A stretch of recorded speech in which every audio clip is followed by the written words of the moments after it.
पन्ना में सीडब्ल्यूसी यानी Congress working committee की बैठक समाप्त हो गई है। ये महामंथन सदाकत आश्रम में 5 घंटे तक हुआ, जिसमें 2 प्रस्ताव पारित हुए।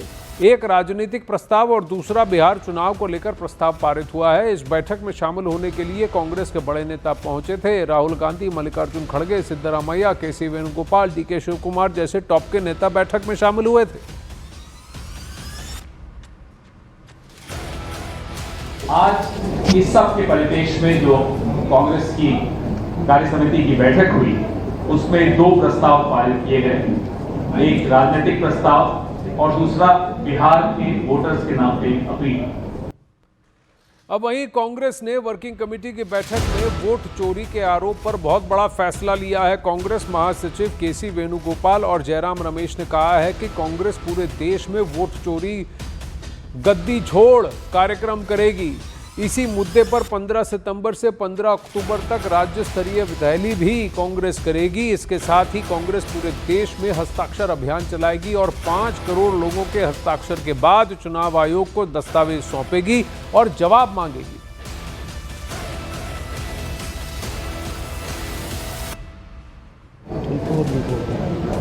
मिनी हाइड्रोजन बम, यूरेनियम बम, प्लूटोनियम बम, अलग अलग बम फोड़ने वाले हैं अलग अलग जगहों में। ये शुरुआत है।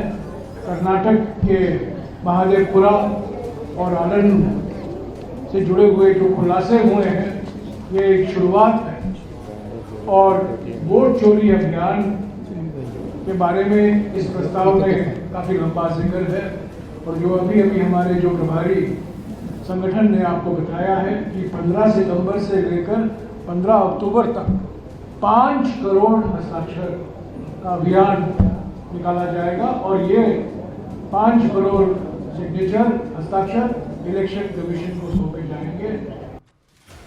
अब वहीं बिहार में हुई सीडब्ल्यूसी की बैठक में कांग्रेस अध्यक्ष मल्लिकार्जुन खड़गे ने चुनाव आयोग की निष्पक्षता पर प्रश्न उठाए और एसआईआर के जरिए देश भर में वोट काटने की साजिश बताया। चुनाव आयोग की निष्पक्षता और पारदर्शिता पर ही भयंकर सवाल उठ रहे हैं। विभिन्न राज्यों में खुलासे हुए हैं।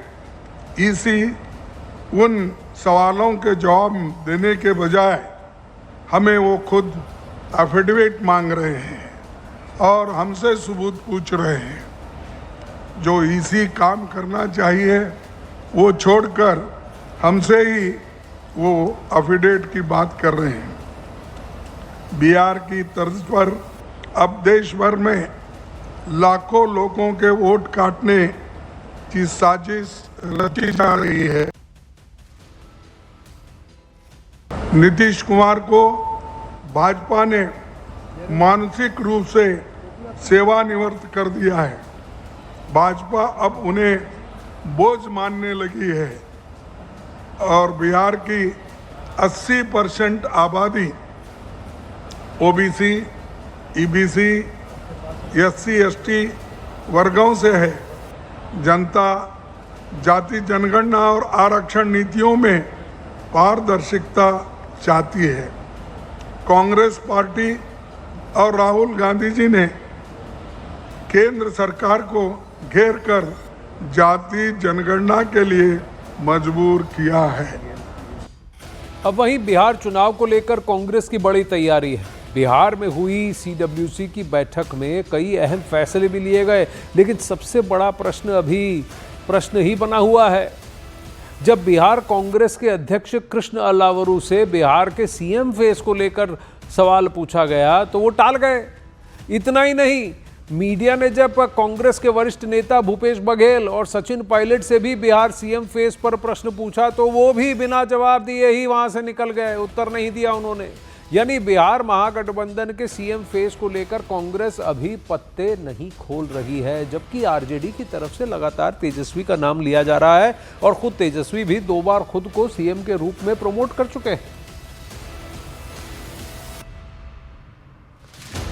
तो क्या कांग्रेस किसी पशोपेश में है कि क्यों महागठबंधन का एक ही चेहरा, वो भी तेजस्वी यादव, ऐसा घोषित नहीं कर रहा, या कांग्रेस की तरफ से कौन बिहार में उनका चुनावी फेस है, इस पर बात नहीं हो रही। मुख्यमंत्री महागठबंधन का क्या एक ही चेहरा नहीं होना चाहिए? कांग्रेस क्यों इस पर हिचकिचा रही है, सकुचा रही है? ये प्रश्न बार बार पूछा जा रहा है। अब वहीं बीजेपी प्रवक्ता शहजाद पूनावाला ने कांग्रेस सीडब्ल्यूसी की बैठक को लेकर निशाना साधा है और उसके नाम बदलने की बात भी कही। बिहार में कांग्रेस पार्टी की सीडब्ल्यूसी मीटिंग चल रही है, सीडब्ल्यूसी, पर आज के बाद कांग्रेस पार्टी को इसका नाम सीडब्ल्यूसी से बदलकर बीवीसी कर देना चाहिए। यह सीडब्ल्यूसी नहीं है, ये बीवीसी भारत विरोधी कमेटी है। अब वहीं बिहार विधानसभा चुनाव से पहले सियासी हलचल भी तेज है। एआईएमआईएम के प्रमुख असदुद्दीन ओवैसी ने खुलकर कह दिया कि उन्होंने तेजस्वी यादव से 6 सीटों की मांग की है। ओवैसी ने यह भी साफ कर दिया कि सीट देना या ना देना अब तेजस्वी का फैसला होगा।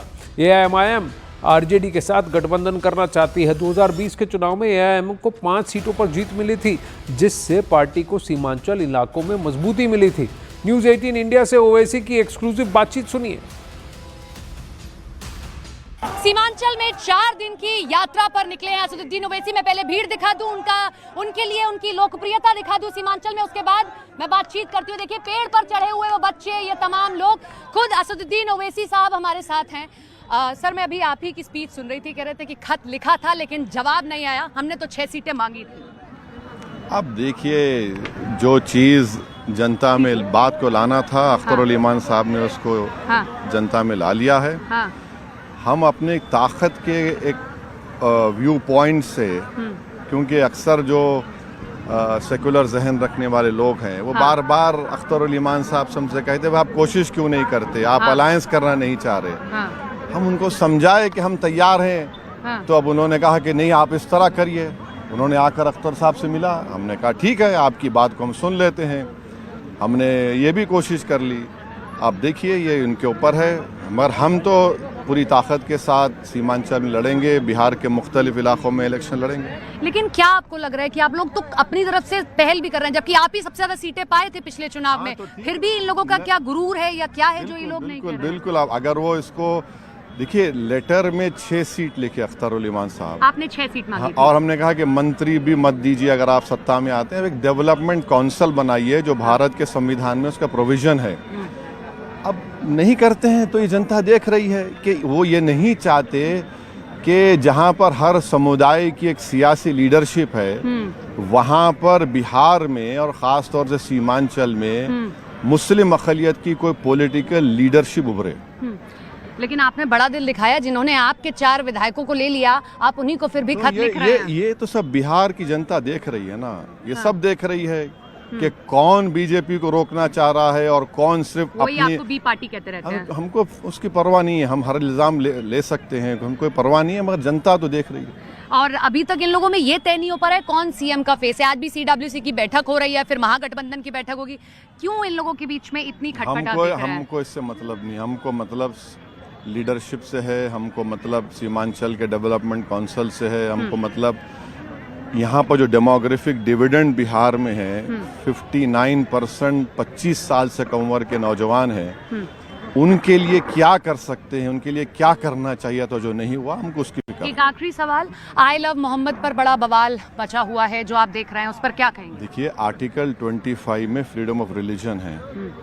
कोई I love dash political leader लेके जाएगा तो फिक्र नहीं है किसी को। आप बताइए। लेकिन पुलिस नहीं, मसला कुछ नहीं है। वहाँ के सरकार ने, एडीजीपी साहब ने या कोई पुलिस के कहा कि हम नए पोस्टर्स को बर्दाश्त नहीं करेंगे। नया पोस्टर कहाँ है? देखिए, हम उनको भी और आपके ज़रिए से आपके देखने वालों को बताना चाह रहे हैं कि मैं मुसलमान उस वक्त तक नहीं जब तक कि मैं प्रॉफिट मोहम्मद को अल्लाह का आखिरी नबी नहीं मानता। उन्होंने मुझे बताया कि अल्लाह है, इसकी इबादत करो। उन्होंने मुझसे कहा कि आप मुझे सबसे ज़्यादा चाहिए अपनी औलाद से, दुनिया की दौलत से बढ़कर। तो हमारे लिए सब कुछ